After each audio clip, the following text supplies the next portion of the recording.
I was really excited about the idea of becoming Medicare eligible. I had been on disability and was paying COBRA. So each month, my monthly premiums were around $600. I also had monthly out of pockets on my regular insurance that maxed out at about $6,500 a year. So here I was, newly disabled, and spending over $1,000 a month just to keep my health insurance. So I was really excited to become Medicare eligible. And then when I went to go start looking at the plans available for me, I learned that in my state, for somebody at my age, I was 40 years old, they didn't even offer Medicare supplements for me.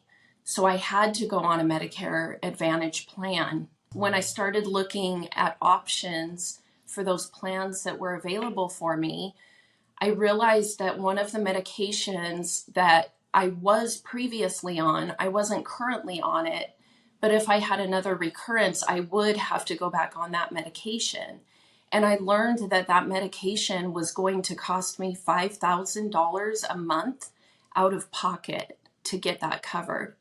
My understanding was if I had a supplement that would have been kind of capped out. So that was really caused a lot of anxiety for me, knowing that I wouldn't be able to continue on that medication option.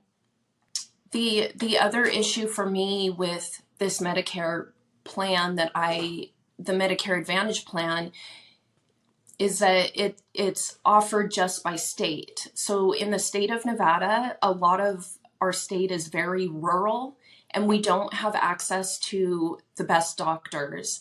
Previously, I did have a breast cancer specialist. She only worked on breast cancer, and she was at UCSF, which is one of more of the research hospitals.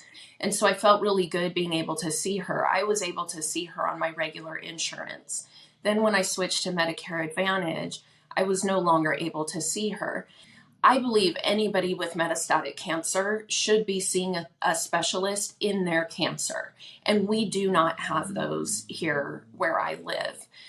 So my only option is to go to California. I have not pursued pushing this issue because I happen to be no evidence of disease right now. And so I'm not actively having to go through the different treatments and failures of the treatments. So I'm just in a lucky situation. The doctor that I have here locally is fine to get those medications, take the blood tests, watch everything, do my scans. If something pops up new on that scan, I'm going to have to go in. I'm going to have to move to another area to get better care. If something pops up on that scan, now what treatment options do I have if that previous medication is going to cost me $60,000 a year? I'm not going to be able to do that. So then I don't think much about it, but if the cancer recurs, that's not just going to be a stress of recurrence. That's going to be a stress of recurrence, new doctors, moving to a place where I can get better care. I mean, it's going to cause a whole backlash of things for that. Now my max out of pocket is like $3,500. I don't pay copays. It has taken my out of pocket expense way, way, way down. I'm so thankful for it. But it's also not good insurance like what I had when I had COBRA. Yeah, I was paying 3 times as much, but it was good. I could go anywhere in the US. There were doctors that took my insurance. I could seek out any care that I needed, and it worked.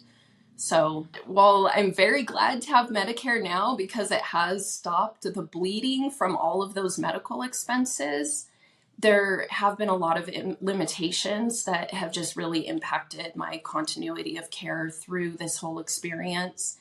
And I think when cancer survivors or somebody dealing with a cancer diagnosis, that is such a stressful period of time, we really need to make it easier for people to be able to get this healthcare stuff done so that we can focus on our health and treating the cancer, as opposed to spending hours and hours and hours researching and doing medical things.